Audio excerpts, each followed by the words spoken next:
Hello and welcome to another team news stream like the FPL Gameweek. These are coming thick and fast at the moment. Another deadline just less than 2.5 hours away. So I'm joined by Neale, as always, bringing you the latest team news, injury news, lineups and all that kind of stuff. How you doing, Neale? Very good, Andy. Yeah. Busy this afternoon, but as is the case with these deadlines coming thick and fast, we're certainly not hearing from all of the managers before the deadlines themselves. Next one, which is, of course, this afternoon at 5. So I think there's 5 managers who we haven't heard from. The teams who are in action on Thursday, including Solskjaer, Mourinho, and Ancelotti.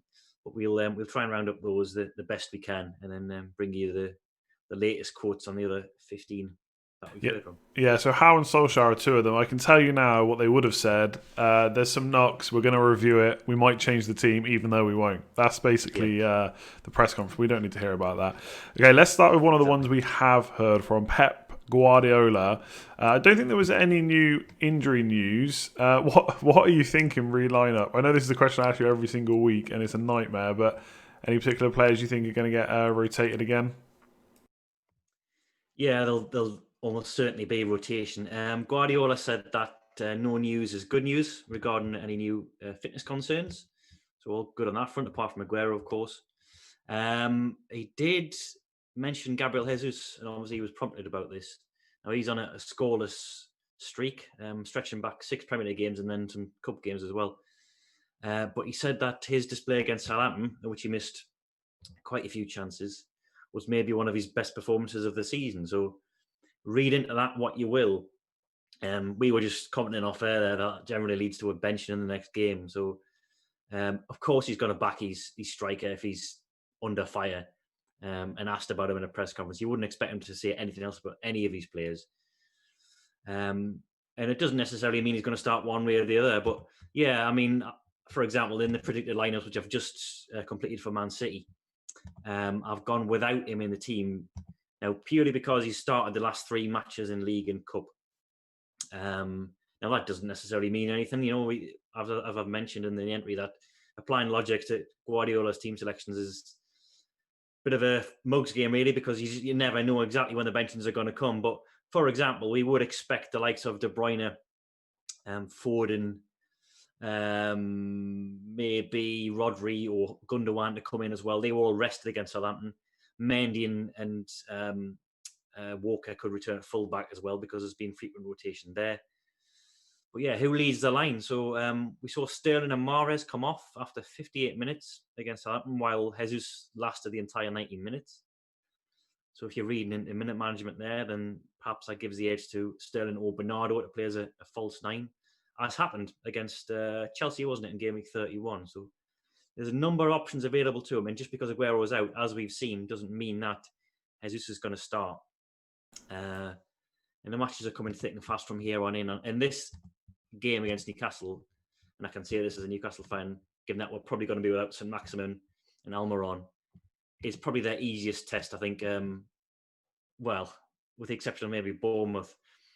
And Norwich, like it is. And like, Norwich, I've just looked at the fixtures. Yeah, this is one of the reasons. Like, I'm really looking at getting. I'm at like, if you want to talk about bias and stuff, I'm thinking about getting Jesus in. So I have looked at reasons why he might start this week. So he has started or he has played minutes in the last 4 in the league. But 4 of those were 45, 35, and 57 minutes. So he hasn't really had a proper run out in the league, which is my only. Which is kind of why I'm telling myself he might start. And I think. Yes, Pep will play false 9. I think he prefers it with a striker. He's got to try and keep him. I don't know. He is in a bit of bad form right now, or you could say. Like he had a lot of chances against Southampton, but didn't score. Pep needs him scoring for those like the cup games as well. So, I fully agree. He could be rotated. I'm not going to sit here and say he won't be, but I don't know. I've got my fingers crossed for Jesus. You might be right. Yeah, I mean, there's no. I'm not in the know by any stretch, as I've proved over the years, but. Actually, the reason I said Newcastle was the easiest fixture purely because Bournemouth and Norwich you'd expect to put their strongest teams out, but then of course Norwich might be relegated by Gameweek 38. But yeah, Newcastle, I might as well mention now. Yeah, I'll bring them up now. Yeah, so we're going to be. It looks like without St. Maximin and Almiron. Bruce said they're both struggling. Didn't unequivocally rule them out, but I always thought this was going to be a match in which Bruce rotated a lot of his players anyway. Lascelles has got a sore ankle. So he might miss out. This is an ongoing thing. I think he might recover. Andy Carroll's got a groin complaint, no surprises there. Hayden and Longstaff are also out with muscle injury, so we're down a few bodies. And I think, given how settled Newcastle's team has been for much of the season so far, I do think this will be a time when he bloods the likes of maybe Lazaro. Richie might come back in as well. Bentaleb, you'd expect to play. So, given that they've got Brighton away, which is a trickier game, I think, than Newcastle in 3 or 4 days after the game. And I was wondering if maybe he'd save Jesus for that, but you never know. Yeah, he could be right. It's just a guessing game purely on my behalf, and just looking at the minutes over the last 3 and things like that.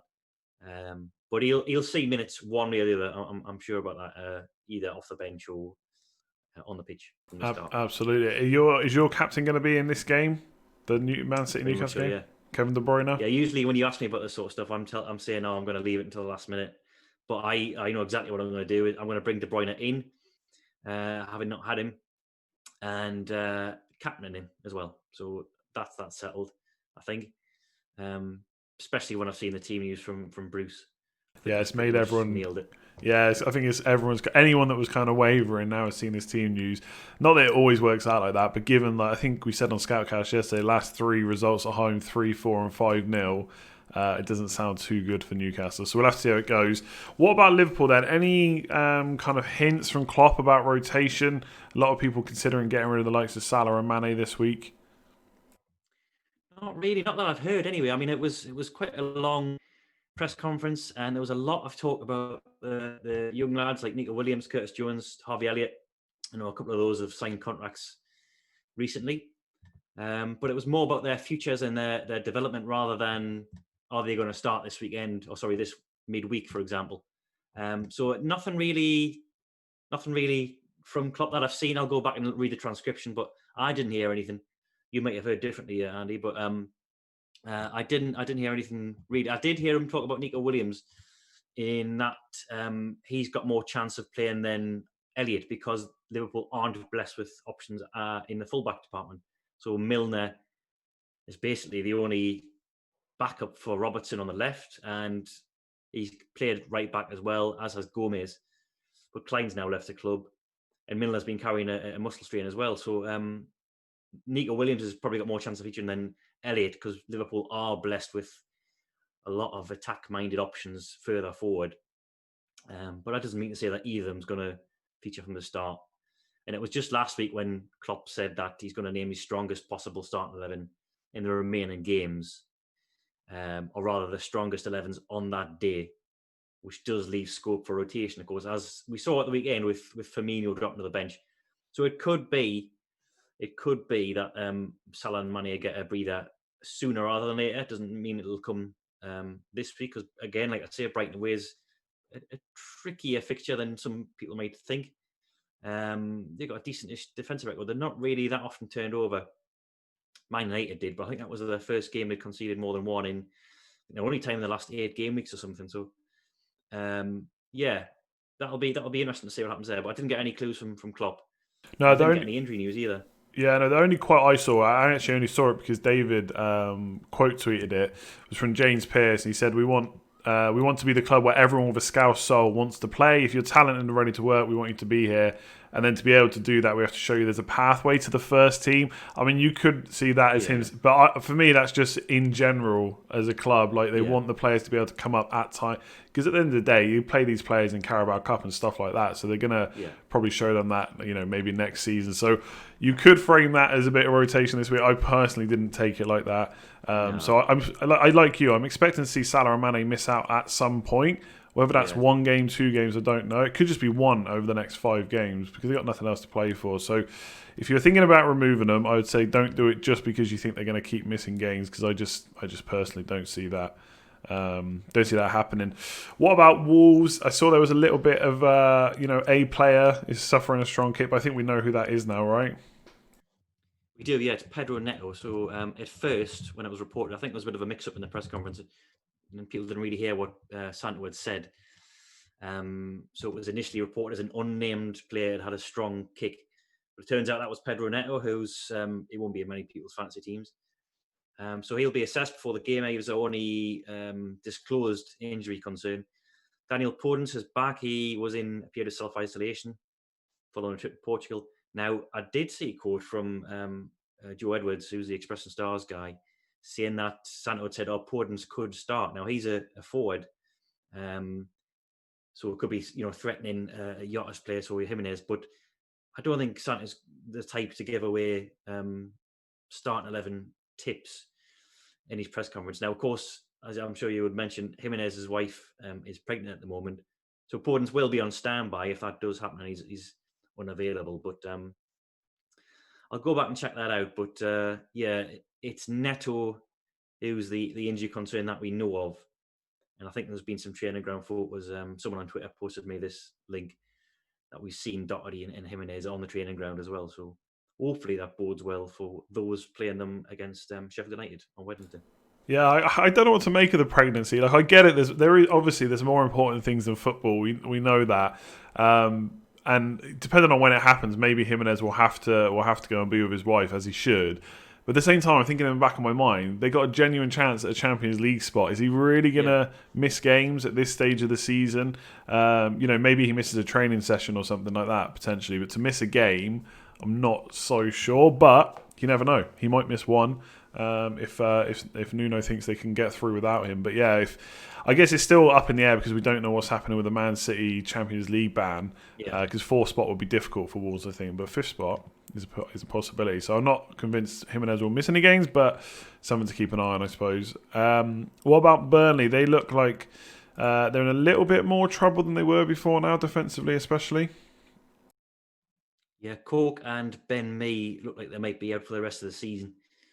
Same with Loughton as well. And Barnes, despite his return to training, Dyche was talking in terms of him not featuring this season either. Now, they did get 3 players back last weekend. So Wood, Brady and Goodmanson, they were all on the bench for the first time since the restart. Wood, you'd expect that lot would have the best chance of starting because he got off the bench for, I think, 20-odd minutes on Sunday against Sheffield United. And he has been a first choice for much of the season. So if he is fit, fully match fit, then you expect him to come in for Vidra, but it's just whether or not he's match ready yet. Otherwise, nothing new. Goodmanson, similarly, you think because Eric Peters has been playing out of position down both the right and left flank. So if Goodmanson or Brady are ready, then you expect them to come in for Peters. But again, it's just whether they're sort of ready for a starting berth after so long on the sidelines. So slim pickings for Dyche really. It'll be Kevin Long and Josh Brownhill playing in the place of Ben Mee and Jack Cork. So that's another 4.3 million option into the Burnley defence. Kevin Long. I'd say there is so many cheap options now. Like, we could honestly field a team probably for like 90 million at the moment and get on with pretty good points. I'm hoping. It's bad, obviously, for Ben Mee that he's missing out. I'm just hoping that does mean less Nick Pope clean sheets. So I've got to be honest. In the back of my mind, that was the first one of the first things I thought of. What about Watford? I'm going to actually ask you a question on them as well, just because I've seen a few people debating it who have got Sarr. They're thinking of keeping him but benching him. Now, is Norwich up next? Would you do that, or do you think, even though he's played pretty poor and so have Watford, could you give him a chance against Norwich? Well, obviously, it depends on other people's squads and how many other candidates they've got for a starting place. They've got good fixtures as well. I had him and I sold him last week for Pulisic because I'd seen Watford. I think I've seen all the games so far since the restart, and they have been very poor. The thing in his favour is that Norwich are even worse.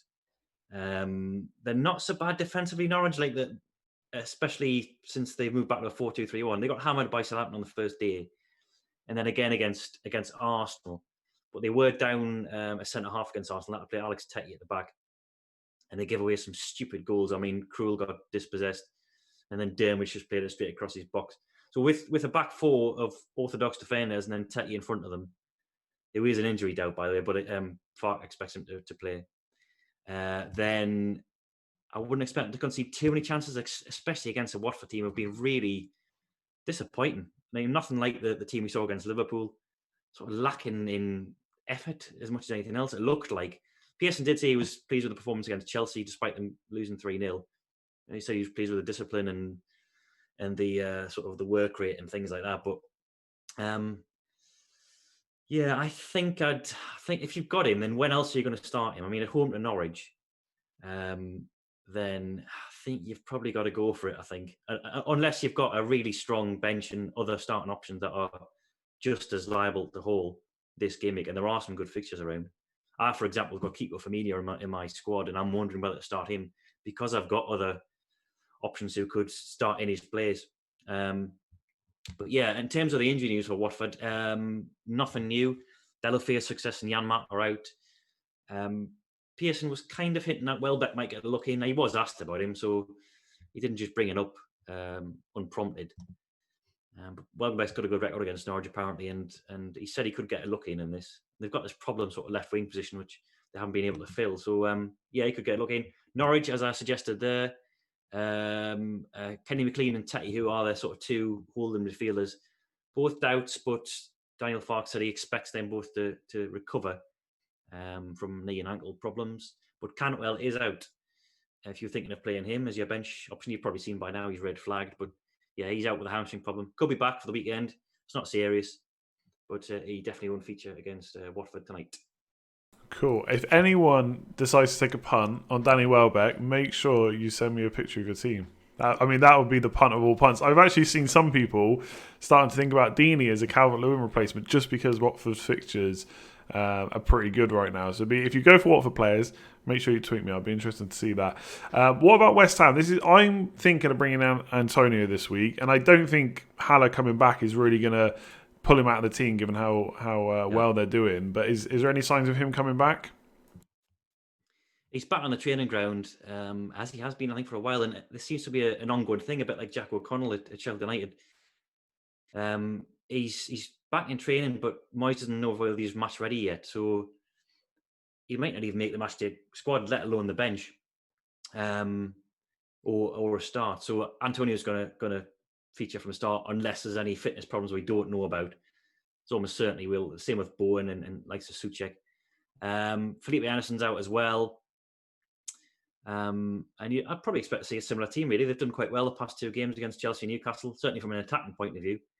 It's just whether maybe Noble comes in or Yarmolenko for Lanzini. But I expect Antonio and Bowen to start, as Allaire doesn't seem anywhere near fully match fit yet. Yeah, I know they didn't get the win against Newcastle the other week, but in general they've played pretty well. So I agree. I don't see why they would really, apart from maybe fitness concerns, why they would change it too much. I think the reason I'm looking at Antonio is I know we always hear that go for players that got something to play for, but I don't think you blanket just get anyone in relegation. But when you got a team that are in relegation and are playing well and have good fixtures and a player that's in form, that's kind of why I'm looking at him. It's him or Pulisic for me. So I'm definitely looking at West Ham. What about Sheffield United? I feel like their defenders are just in my bad books all season. Lundstrom and now Egan's on my bench last week. I'm really frustrated with Sheffield United. Any new news with them? Nothing really. So Fleck, Lundstrom and Freeman, we knew were out for about a fortnight. Wilder revealed that last week. That's obviously still the case. But we did see Jack O'Connell back at the weekend. He came on as a substitute for Robinson. It was his replacement. So he got half an hour under his belt, 35 minutes, something like that at Turf Moor. And I would think O'Connell, if he is ready, if he's match ready, then he'll come in for Robinson. Wilder was kind of hitting at that. He has praised Robinson for his contribution over the last fortnight or so. He's even said he's been one of the best players, but I think he said the schedule's caught up with him a bit, and that's why he was withdrawn. And I think that was a bit of a signpost that O'Connell will walk straight back to the team if he is completely 100% match fit. He did get 35 minutes against Burnley, so that will stand him in good stead, I think. Elsewhere, because there's so many midfielders out, you'd expect it'll be the same three: Norwood, Berger, and Osborne. Maybe some rotation up top. I think Wilder had said after the Burnley game that McBurney had run himself into the ground. He's started 5 of their 6 games after the restart, so might be some rotation up top. But him and McGoldrick have been their best 2 centre forwards, I think, of the last couple of weeks. So if they're fit, then they'll probably start as well. But it's just whether they are ready to go again after such a short turnaround. But yeah, it could be the first choice back 5 for the first time since the restart. Yeah, that would definitely. I mean, up until now, I've not really wanted to obviously not targeting Sheffield United, but I've not been hugely worried about having to play them like my attackers Yeah. play them. I think now it's a different proposition. So I would now probably, unless we see something different, probably regard that as a tricky fixture again. But well, I guess the problem is we've only got 5 games left. We're going to have to see at least 2 or 3 before we can kind of determine that. So it'll be interesting to see. I know we're not getting a press conference before the deadline for Everton. But Ancelotti, I think, did speak after the game about Iwobi and Holgate. Was there any kind of news from that? He just said they were going to be assessed today. So Iwobi came off with a hamstring problem. Holgate, I think Ancelotti said, was just a knock, but we don't know at this early stage whether they're going to be fit for Thursday. I've obviously heard on the side of caution the team used because they could be out, but Mina's back now. He could step in if there's any sort of risk involved with Holgate. And they've got Bernard and Gordon. Even Sigurdsson can play out wide as well if Iwobi doesn't make it. So, nothing. We don't really know about the severity of it yet. I'll check again before the deadline, but I doubt very much whether we hear anything too conclusive now, unless there's been some, like a season-ended injury declared and Everton's released a press statement saying one of them needs surgery or something like that. But no, that's a problem, unfortunately, with Everton and Spurs to an extent and 3 other teams as well, because we're not going to hear anything before the deadline in terms of actual team news, and we're just in the dark, really, just doing the best we can in terms of predictions and basing it on what we know so far. Yeah, it's hard. It's hard to know what to do with Holgate. I mean, Southampton at home looks like an okay fixture, but then he's playing Danny Ings, so probably are better options out there anyway. So if you have got him, maybe it's worth just not taking the risk. I don't see a huge upside in necessarily playing him. Have we heard anything from kind of the likes of Leicester, Chelsea, and Arsenal? I didn't really see anything about that, but I think they had their press conferences, some of them. Yeah, Arsenal. I did one on Sunday. I'm not sure if that was just a hangover from the Wolves game, and it was just a 2-for-1 deal. Same situation as the weekend in terms of injuries. The long-term ones: Chambers, Mari, Martinelli, and Leno out. Özil again getting a check on his back. Nicolas Pepe had missed the win over Wolves because he's much like Jimenez. His partner was pregnant, and she'd actually gone into labour at the weekend, so he was attending the birth of his child. And he wasn't cited. I had a look at the training ground photos. He wasn't cited in the Monday collection. So I wonder whether he's still on paternity leave, as it were, or whether he's going to be back today in time for the Leicester game.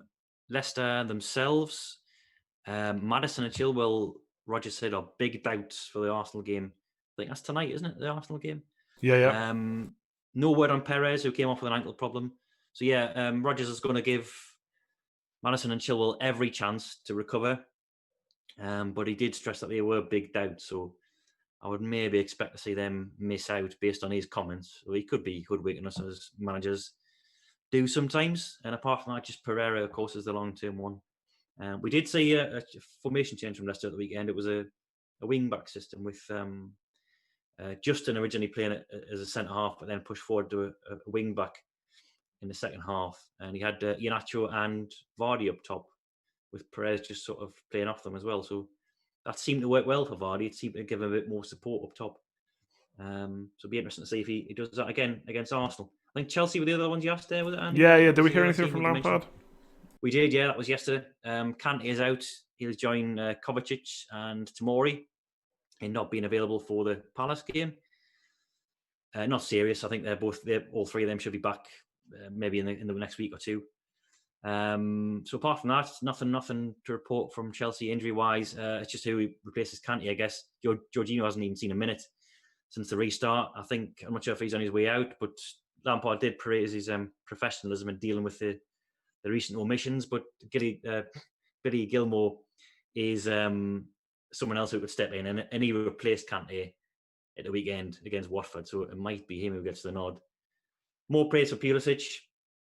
You'd expect nothing else, really. There was comparisons with Hazard from one reporter, but given the form there in Willian and Pulisic, you would think, and the fact that they're playing for a Champions League place, Yeah, exactly. you would think that they'd continue on the flanks with the likes of probably Giroud or Abraham. I think there will be rotation as the season goes on, but Giroud's definitely been the form striker since the restart. I guess it's just whether he can handle another start in the space of 72 hours. So That's one of the early games, I think, tonight, isn't it? So we might find out a bit of early team news there. Do you want me to run through the rest? Yeah, I think there's only a couple of others left now, yeah. Yeah, let's go down the list. Villa, another one, Dean Smith, who won't face the media until after the deadline tonight. Target and Engels were the pair who we think are sidelined. Mings and Grealish both had calf trouble on Sunday against, who was it, Liverpool. But Smith said after the game that was no issue and that they should be all right. Brighton, Izquierdo is the only absentee. Alzati is struggling with an ongoing groin thing, so he might not feature either. Eddie Howe is another one like Smith who we won't hear from until later the week, but they did have a lot of problems in defence. Simpson, Mepham, Cook, and Francis as well all missed the Man United game with minor problems. Callum Wilson is back from suspension though, so you expect him to maybe go back up front. Palace, Martin Kelly's rejoined training, but it's probably going to be too soon this game, and I don't think he'd start anyway. And we might see, for example, Scott Dan come in for Saka, who gave away that goal against Leicester. United, again, we won't hear until Thursday. I think they're the fifth and final team we haven't heard from. Jones and Twanzebe are the ones who we know about are injured. Lindelof came off with a back problem at the weekend, but after the game, I think Solskjaer was just saying it was precautionary and that it hopefully wouldn't be too bad. Eric Bailly will likely step in for him if he can't make it in time. And they, as we said last week, they've got a generous recovery period. I think 5 days in between this game and the last, and then I think another 4 after that. Yeah, it's pretty decent for Man United. Yeah, could be full strength again. Newcastle we've covered. Norwich we've covered. Southampton it was the last we've heard from this afternoon. So as far as I can tell, Gineppo is out. He's added to the injury list. Højbjerg's I think is an option for the bench. But as you were in the case of them. And I think that's it. Is it? I believe that's yeah. No, I think that's everything covered. Yeah. So if you're just really quickly before we end, like I should say as well, I've just put a link in the chat for the team news predicted lineups. So I think they're all done at this point. So, and obviously any other news will get put in if there is between now and the deadline. So if you're interested in every single team's predicted lineup, it's there. Obviously we can't go through every single one because it would take forever, but they're on that link I put in the chat. If you're bringing in Kevin De Bruyne this week, any other transfers or is that just the only one? And who are you taking out? That's my dilemma. If I take a hit to bring in a second City attacker against Newcastle, or whether I just leave it as is. My team's actually looking not too bad for this week. I think there's a lot of other decent fixtures around. I mean, I've got Triple United, for example. I can probably afford to even bench Jimenez away at Sheffield United. I've got Firmino as an option I could play at home to Watford. Pulisic, I'll hopefully find out if he's starting tonight. So it's whether I drop someone like Calvert-Lewin at home to Southampton and bring in a Foden. But that would require some serious rejigging and probably a few points hits to do that. Or I could get rid of Salah for De Bruyne and upgrade Foden for Saka and then bench Calvert-Lewin. So I've got a few things to sort out, but the one thing I'm absolutely sure of is that De Bruyne is coming in. And he's your captain. Handed the armband, yeah. Yeah, I feel like you're maybe in a slightly similar situation to me. I feel like I'm stuck because I've got Maguire. I can't Calvert-Lewin to Greenwood. Everyone's doing that. It seems like such an obvious transfer, and I can't do it without an extra hit. So I'm actually going to get in Jesus instead of Foden because of that. Because I don't know. I feel like maybe trying to get rid of Calvert-Lewin, he might do okay over the remainder of the season, but he just hasn't shown enough right now to worry about that. Last question then. This is actually for my team. If you're going to go Pulisic or Antonio, which would it be?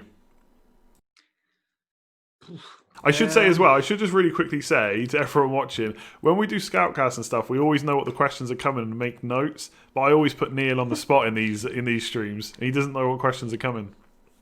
You'd look at the fixtures and say Antonio's got the better one. So Chelsea's got Palace, Sheffield United and Liverpool away, all of whom are traditionally good defensive teams.